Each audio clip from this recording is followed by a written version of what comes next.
Hey folks, Malforian here, and today we're going to take a look at the patch notes for the first core expansion for Crusader Kings 3, Legends of the Dead, and then also the 1.12.1 Scythe update, which comes as part of that as well. This launches today, in fact. By the time this video goes out, this will already have just been released, but I thought it was a good time, as always, to take a look through the changes, because there's always little bits that kind of get pushed into these patches that we don't know about. We're going to take a quick look through this today, and the first thing we're going to go into is the expansion features. So this is all the stuff that you get for buying the DLC itself, and obviously the first thing is adding Legends, a new system that allows you to create stories based on legend seeds with events, decisions, court position tasks, and other ways to obtain them, a legendary chronicler to visualize them, and special rewards. I have covered this in the previous Dev Diary coverage, but you can basically tell a legendary story now of your character. So there's three kinds of legend types. There's heroic, legitimizing, and holy. Legitimizing we'll get into a minute because that is a whole new system as well, which all come with bespoke flavor, effects, rewards, and also bring legendary buildings and decisions. Three legendary quality types. So very much like artifacts, they come in different tiers basically.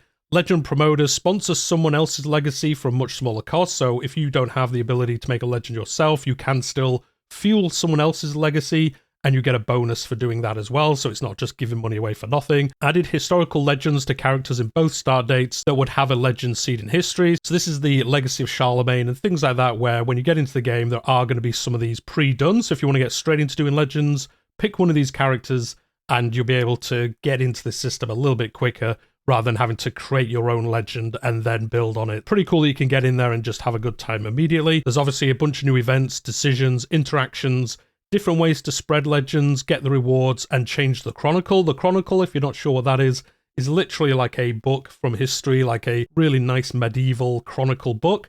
And as you build your legend, it actually changes in kind of real time as you play the game. It tells the story of your character as you're playing through it, so it makes it a little bit more interactive and fun to do, especially if you are kind of role-playing, because you got to get the AI, I guess, version of what you're trying to do, which is pretty interesting. As they mentioned before, they are adding legendary buildings, which have powerful rewards, which are unlocked upon completing a high-quality legend and investing in the new Heroic Dynasty Legacy, which they haven't covered the new legacies really at all during the Dev Diaries. So I am going to do a quick video on that later on today or tomorrow probably, just going over the two new legacies that have been added to the game. There's one around Legends, and then the other one is about Legitimacy. So they kind of cover two of the three major features coming in this patch. You couldn't really have a legacy about plagues. I mean, I suppose you could in a way, but it'd be a little bit weird. And all of these obviously have new unique models and look really cool on the map, and they do change depending on culture, so it's not just a static building.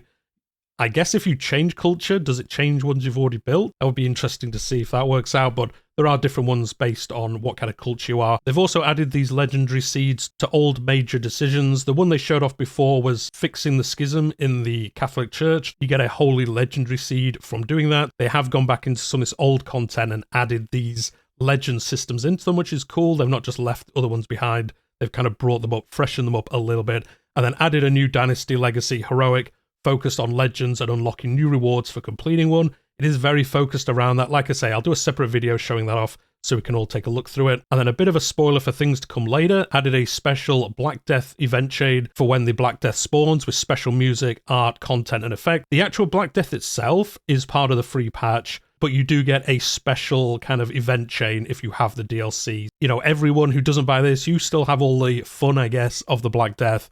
But if you bought the DLC, you get this little bit of extra event chain story, and you can kind of get some bonuses and things like that from doing it. A nice little bonus. I like that the Black Death itself is part of the main DLC. It's good that they've not partitioned that off into the DLC itself, unlike, it looks like, added new diseases, Holy Fire, Bloody Flux, and Measles, all of them available as potential plagues. So it looks like these three are DLC exclusive, which I'm a bit surprised about, if I'm honest. I kind of thought these would be part of the free DLC, but it looks like, anyway, from what this says, those three are behind the DLC. Like I say, a bit surprised about that, but I guess it's part of the bonus of buying the DLC. And it's only three of them. All the base game ones are already there, and they do go on to later to say they have gone in and kind of updated the plagues that are currently in the game, the diseases that you have, so they work a little bit different and fit into this new system. So they've not just kind of moved some of this cool stuff to the DLC. It's basically just these three types of disease. But again, I am still a little bit surprised they're in the paid part. 28 new character assets to immerse yourself in late medieval era and give ailing patients and skilled physicians a distinct look. Just a bunch of new clothing. They did show this off, the new kind of physician look. It looks really, really cool actually in game. And then some other new clothing as well, which is nice. It does look like, unfortunately, they're all Western clothing again. A little bit surprised. I think most of the clothing DLC we do get is all Western stuff, which is cool. I know that Paradox have said that the Western area of the map is the most played, but I still think some of this should have been like other areas of the map. I know we just got a bunch of Persian clothing with the last DLC, but still, I'm kind of surprised it's all based around Western nobility again. It's a little bit of a surprise. But anyway, we got a bunch of new clothing there. Added a new funeral activity. You get a bunch of rewards from that, new events, new intents, and obviously you get to, bury your loved ones every 5 years. Not quicker than that, though, so if you have 2 relatives die, you got to pick which one you want to bury, I suppose. Added a new legendary feast option, which is all around promoting your legend and increasing its spread. Added new activity intents, extort legitimacy and spread legends. If you're getting a little bit bored of trying to seduce people or kill people, or just having recreation, you can now do these new systems as well during your activities. Added a new building line to temple holdings, Scriptoria, which allows you to spread your legend and county control, which is pretty nice.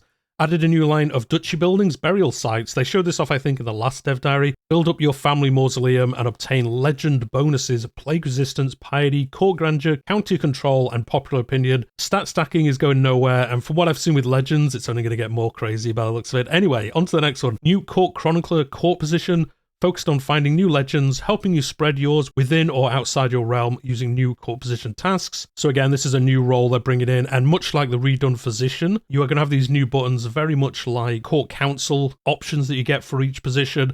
They're now bringing these into the court positions as well. So this and physician are going to have clickable buttons where you can select what they do, very much like if they were on the council, which is pretty nice. And this is obviously part of the DLC as well, because you don't have legends in the base game. Add an exclusive map table. They showed this off, I think, last week as well, showing now that if you zoom out the map, it's now like a table in your castle. It looks really, really cool. Added new map graphics for the spread of legends and added new legendary and fateful music tracks. So we get some new music. That is always good for Crusader Kings. Always fantastic music. And that is the DLC. So as you can see, it's all really focused around the legend system. That is the paid part of the update. All the legitimacy, and it looks like most of the plague and disease rework are part of the free patch. So let me know what you think. I'm kind of surprised different kinds of diseases is part of the paid DLC, but I guess some of it had to be moved here, I suppose, to really give you a bonus for buying it. But yeah, there we go. That's what it is. Let me know how you do spreading your legends. It's cool that you can get these from different ways. And even if you don't have a good way to get a legendary seed, it does look like that court chronicler position can basically make one up, I suppose. Very much like making up a claim on somewhere. You can just go off and write a little legendary seed and then you can activate it. Even if you're not doing actually legendary things, you can kind of make up that you have done, which they have covered in the dev diaries before. And then we're on to the free features. This is what everyone's going to get as soon as you update the game today. You'll be able to start with this. Added plagues. Some diseases are now treated as epidemics and spread throughout the map, causing fatalities and infecting characters in that location. They've added a bunch of plague events, both when the plague is in your realm or when it's approaching. Decisions to protect yourself, your family, or your entire capital. You know, do you want to jump out the window and leave everyone else to die and you try hold out somewhere till it passes over? Added new events for a court physician focused on plagues. Reworked old health events, adding new flavor, animations, and art. So it does look like the complaint that people have had of that characters live for a long time in this game. There isn't much that can take them out, and they did add those events where you could basically die out of nowhere in the last update and then kind of roll that back and kind of remove them unless you reactivated the system. It does look like with these plagues and diseases, you are going to see characters die off that little bit sooner. A bit more historically accurate ages, I think, as we carry on through the game now. They've added new tasks for the court physician, focused on helping with plagues, increasing piety, lifestyle experience, and for the court musician and poet, focused on spreading your legend. So if they can increase piety, I guess your court physician and your, chief bishop can now both get you extra piety by the looks of it. A good way of getting that versus before today's update. Added a new hospice building line, available in all sorts of holdings and providing plague resistance and piety. You're going to need that plague resistance if you want to survive the Black Death, let's be honest. Added elderly and child health, affecting younger and older characters more with certain diseases. Again, they covered this in the dev diary. They wanted, young children, older people to be affected worse by diseases in the game. Again, more historically accurate, rather than it just being a flat effect across all ages. New disease rule types and special Black Death rules affecting its frequency, year, place of spawn, including historical settings. Let me know what you're going to do for this. I guess I'm going to leave it on historical, so it will come from the east and spread west. But I think in later campaigns, I might just let it spawn wherever it wants. I think it'd be a bit more interesting, rather than always knowing where it's going to come from. if you have like a randomized year, randomized location, I think it will make it a bit more spontaneous when it turns up. You're not kind of knowing roughly where it's going to come from. Very much like the Mongols in the game, you kind of know where they're going to come from. You know roughly when they're going to arrive. You can get ready for it later in the game.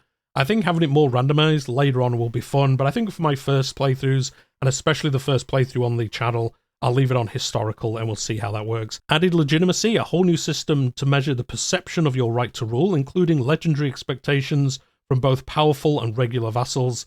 They've added Legitimacy to all decisions, traits, and activities, added a new Dynasty Legacy, which is focused on increasing legitimacy, unlocking new intents, and improving your dynasty's education, so one focused just on that. As I said, I'll do a separate video on those later on today. Added legitimacy penalties for some character interactions, disinheriting a child, asking them to take the vows, and marrying a lowborn. Those of you who like kind of cheesing the mechanics to get perfect heirs, you're going to have a little bit of a worse time doing that. Added legitimacy modifiers on title creation, allowing you to create a title from less de jure counties if you have high legitimacy levels. So for example, if you're making the Kingdom of France and it needs, I don't know, 35 counties to do so, if you have high legitimacy, you can do it if you have 20, for example. It's way less, depending on how high you are in the legitimacy. Obviously, if you have it too low, it's actually more. So it does work both ways. If you have high legitimacy, this will help you get a kingdom title earlier, and then you get all those de jure claims on the rest of that kingdom title. So this is going to be a pretty fun way to kind of expand your realm out if you can get your legitimacy high enough. It might be a good legacy tree to go down on some of your campaigns, just really for that bonus if nothing else, which obviously you can get without the legacy tree, but it'll be easier if you have these modifiers to help you. Added a new faith doctrine, funeral tradition. This affects the main event and rewards from funerals, so if you have this, you're going to get bonus rewards. Added a new cultural tradition, water rituals, which helps with plague resistance, so again, another good one for plagues. Added new graphics and VFX and loads of cool stuff for the plagues. If you've seen it in the previous dev diaries, it's like a kind of bubbling blood icon. It's kind of cool how it's going to look on the game. You can mod this, they've said already. If you don't like how it looks, you can change it out, and I'm sure there'll be some mods for that in the future. And there is a special map view for plagues, so you can see it a lot easier. You can then like click on them and see where they're spreading, how many people they've killed, and all that stuff as well. So a bunch of things about just getting it on the map and how cool it looks. New event VFX, so there's flies, fog, legend glow, rain, smoke, and snow. So when you have an event screen up, you're going to have a bit more dynamicness happening when it's actually on the screen. New animations and instruments, so a bunch of instruments for you, especially around spreading your legend and having the court musician and things like that. Remastered music and effects, bringing the map to life. So it sounds like they've even gone back and made the old music even better, which is cool. Monthly county control is now split into 2 separate growth and decline figures, each with their own modifiers. I'm not sure how this is going to change things in game. They haven't talked about this in the dev diaries, so I'm not 100% sure how this is actually going to change from things now. I guess it gives them a little bit more fine control of showing the numbers. I'm not sure why we now need to see it as 2 separate figures. I'm sure it makes sense once we're in the game itself today, but I'm not sure why, because obviously these 2 were there anyway, and we just got like the final number. But it looks like you can now see both of them at the same time. I guess there's a reason why they've done this. I'm not too sure. Maybe it's a little bit easier to show us what's adding and deducting things from it. The next one is obviously the biggest menace to the game. They've added seagulls to coastal provinces, so beware for your chips or your fries if you're in America. These seagulls are going to be trying to steal them. And crows flying over infected holdings. So the map itself is getting a little bit more love, a little bit more dynamic again, showing things on the map, and I hope they keep adding more and more of these things, because if you played something like Victoria, you've seen how like the dynamic looking map can make the world come alive even more than we got with Tours and Tournaments, where obviously we can see characters moving around the map. It looks like we're now getting other little bits that will add up over time. Added a coughing animation to armies passing through infected provinces. Does it mean animation or sound effect? I'm guessing it means sound effect, although maybe the actual army as they're moving over like coughs as they move through it, which is again a cool little addition. It's not something you're going to really think about, but when you see it, you'll be like, oh, that makes sense. And it'll look pretty cool as they go over there. Also gives you a reminder that you are moving over infected provinces. Added new map models for healers' camps, burial grounds, and funeral pyres, spawning naturally in affected provinces. So again, you're going to see the spread of it. Very much like in CK2, you had an effect on the map. Was it skulls? I can't remember now actually off the top of my head. I think it was skulls, wasn't it, that would appear in all the counties that were affected by the Black Death. But you're going to get these different buildings and things kind of coming up for a little bit whilst they're infected and then going away later on as it kind of dies away. The scarred trait is now tiered, where it gets basically worse and worse with your scarring, depending on obviously what you're affected by. And then the next one is the worst one. I kind of feel called out by Paradox here. Added balding hairstyles and a system for male pattern baldness. Characters have a baldness value in their DNA, which affects the age at which they start losing their hair. And this is obviously in the DNA of their characters. They will pass this on to their children. And then next we've got balance changes. All plague diseases are now more deadly, especially the Black Death. Well, yes, it wasn't in the game before, but I get what they mean. Rebalanced other diseases to account for elderly and child health, which they mentioned before. Made Brythonic heritage less likely to destroy the title of England. I'd never noticed that happening, but I guess it was. Removing a Guardian will now only reduce unity every 3 months instead of every time. This will make that a little bit more palatable for characters that are affected by that in clan governments.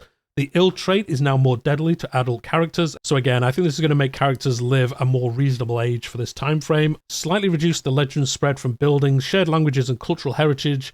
Well, legends weren't in the game, so I don't know how you've slightly reduced it, but I guess they just mean from when they were testing it, it was spreading too quick, so they've lowered it a little bit. Inbred trait now reduces initial legitimacy. I think that makes sense. The AI now considers epidemics quite an important factor when thinking of hosting and joining activities. I really wish they'd do this for sieges as well. In my last campaign on the channel, we were sieging down somewhere, but then he was holding a grand wedding, and then he invited us to the grand wedding, even though we were actually sieging down the very place it was going to be taking place. It looks like, at least for epidemics, for disease, they are going to think about hosting things in areas where there is disease, because obviously that would be a very bad time for everyone who attends. Completing the Roman heritage legend will give you claims in Italy, North Africa, Greece, Anatolia, Syria, Palestine, and Egypt. And then increased development gain from coastal provinces, which is a funny thing to just kind of like sneak in at the end. I think this is going to help, obviously, a lot of coastal places become a lot more powerful later in the game. Also makes sense historically, a little bit easier to trade just along the coast than through rivers and things like that. So we'll see how much this actually changes the game, but islands and coastal territories might have a little bit more of an advantage later on in the game, especially if you don't really focus on the development side of your realm. It looks like they'll get a little bit of a better modifier anyway. And the next one to the AI, fixed AI being unintentionally less aggressive after a save game load. Okay, so I guess if you didn't want people to attack you, you could just load your game every couple of years and they wouldn't have done it. And now they are going to do it. The AI will now be able to choose to dominate the Caliph, struggle ending option successfully. Kind of wild they couldn't do that and it's only just been fixed, but there you go. Make the AI remember when it last finished an offensive war between save games. So I think this allowed them to work around truces if you load it into a game, which again is pretty crazy that that was in there, but it is fixed again now. Fixed an issue where activity intents were not being correctly set by the AI activity attendees. They would basically always take the default intents. That means they'd always just take recreation, I think. So I guess we might see some more murders or seduction at these different activities, because before they were just always doing the attend, recreation, just kind of chill and have a good time. They weren't actually taking the other ones, so again, that might spice up some of these events. Fixed AI rulers waiting a long time to convert their betrothal into a marriage if they gain their first title while being betrothed, so I guess a little bit of a bug there. But if this did affect you, you could always press the button to kind of activate the betrothal marriage anyway, so I don't think it really affected us that much, but I guess the AI and AI marriages it probably affected, where we had no input. I guess they just got stuck in that stage for a long time. Characters from save games that were players before and are no longer will now get an AI strategy and will not sit brainless in their castle until death takes them, okay? Is this for multiplayer games, I guess? Because how else would that happen? Oh wait, no, I guess that could happen if you had a relative become like the king of Jerusalem during a crusade and you get the option to go play as them and leave your character behind. So no, that is possible anyway through normal gameplay, but yeah, I guess they just kind of chilled out and died instead of actually doing anything, which is pretty wild. And then next, they fixed an issue where the add budget gold triggers would not give extra gold, but only make the AI think they had more gold, getting them to try spend gold they did not have. Gold now actually gets created. I think this is the council task, isn't it? The second option for stewards, I believe. Someone correct me if I'm wrong in the comments, but I think that's what it's talking about. And I guess for the AI, it was saying, oh, he's found 300 gold, but then not actually give them 300 gold. But they would think they'd have the 300 gold. So that's pretty funny, actually. But that is now fixed as well. Next, we're on to the interface. Not really anything crazy here. Obviously, a bunch of things here because a couple of core positions now have the ability to do council position type tasks. As they've covered before, the Chronicler and the Court Physician now have buttons you can press to kind of specialize them in separate areas. And on top of this, they've also made this UI a little bit easier to use. They've kind of shrunk down the UI section for each position, so it's not like a 5-minute scroll to find everything at the bottom. Is it Bodyguard at the bottom? I think it is. It doesn't take you quite as long to get down there. And they have also colored these by the most important skill category So martial ones, I guess, will be a shade of red, and stewardship focused ones will be green, I would imagine. Added monthly change descriptions of control and development to holding view so players can take action on it directly. Not 100% sure what that means. Again, we'll see once we're in the game. And then the rest of these are just mainly fixes for things. But there is one important one, and it always catches me out when I get this, and that is explain county absolute control and tooltips where possible. So I think now once you get the absolute control perk, I think that is in the stewardship tree. Someone again, correct me if I'm wrong, but I'm pretty sure that's which tree it is. I should know, but I don't at this exact moment. It looks like you will now be able to see those benefits when you go to your control of your counties, which before you never could really see. You could see if it was at 100, but it wouldn't tell you like, oh, you now have absolute control. These are the bonuses you're going to get. It looks like that is actually going to happen in game. You kind of had to just take the game's word for it. You were getting something from it. And then, as I said, everything else is just kind of minor bug fixes and things like that. The next section, we're on to art next. And obviously just a bunch of new art, new icons, new memory icons, new map mode icons for Plague and Legends, because there are new map modes for that. 6 new decision images for Archers, Legitimacy, Legend, Family Tree, Black Plague, and Tail, whatever that is. 4 new artifact icons, Animal Figurine, Chronicle, Jar, Northern Mace, so 4 new artifact types it looks like we're getting as well. 5 new story event images, obviously focused around diseases and legends. 2 new legacy track illustrations for the new legacies that are coming in. 11 new achievement icons, polished council and courtier task icons, some minor stuff really at the end here. 7 new courtier task icons. These are obviously focused on physician and the chronicler. They obviously needed new icons for that. 7 new event backgrounds, 3 new full body disease decals, which they have talked about. These diseases now take effect on your whole body, but it does look like with it being 3 of them, it is the 3 that are locked behind the DLC. 16 new legendary building models, so a bunch of new ones. 7 new building icons. And then we've got 9 new props, including a bronze mortar and a book and a loot. A bunch of new things for your character to be holding. Ritual washing culture tradition icon. And then the last one, we've got new character portrait shader. This looks like it's going to give our characters a painterly look to them. Not 100% sure what that means. We'll see once through the game. But it does look like our characters are going to look a little bit different in certain areas of the game. And then localization, we're not going to cover this. It's just fixing some localization issues. Game content, added situation log entry if a vassal is waging a war, which would make them independent or change liege upon victory. Very happy about that. That is a good change. They've removed the regency option from challenge house head interaction. Vassals now receive a message if their liege or above starts or succeeds in converting a county in their subrealm. I'd never really thought about that, but that's a good call out. So I guess if they're trying to convert your counties, you are actually going to be told about it. You're not just going to have it happen and be like, how did this change? You're now going to know why. Child rulers under 12 are now allowed to sponsor inspirations. Kid, Goo Pretty, inspired courtier. The sire has spoken, thy will be done. I guess this is kind of silly, but I guess in the game it kind of makes sense a little bit, because if you do play as a bunch of child rulers in a row, just due to how these diseases are going to happen and things like that, I guess you could basically miss out on inspirations for a long time. I see why they've done this. I imagine when they've been playtesting diseases, they've had campaigns where there's just been a lot of child rulers in a row, or in a very short amount of time anyway, and they're like, well, we can never access that system because we're not of age to do it. It does look like you can now. Again, it is pretty funny if you think about it, but I guess, you know, it does give you access to that, even if you are a child. And then user modding. As I always say, I play great mods, but I don't know how they work. So I'm sure if you do mod, this will make sense to you, but it doesn't to me. So we'll just skip that part. Databases, just cleaning up a few things, nothing too crazy in there. And then there is a massive section of bug fixes. Like, this is crazy huge. I'm not going to read them all out. There's just way too many of them. A lot of them are minor things that you wouldn't even think about. But there are a couple of important ones. One here, raised armies now start with full supply instead of the fixed 100. This is relevant if their supply capacity is increased by modifiers such as the living off the land perk. This is amazing, and I'm not sure how I ever kind of missed that this was a bug. I just always presumed this is how it was supposed to work. Although now I've read this, it's obvious it doesn't make sense that that's how it would work.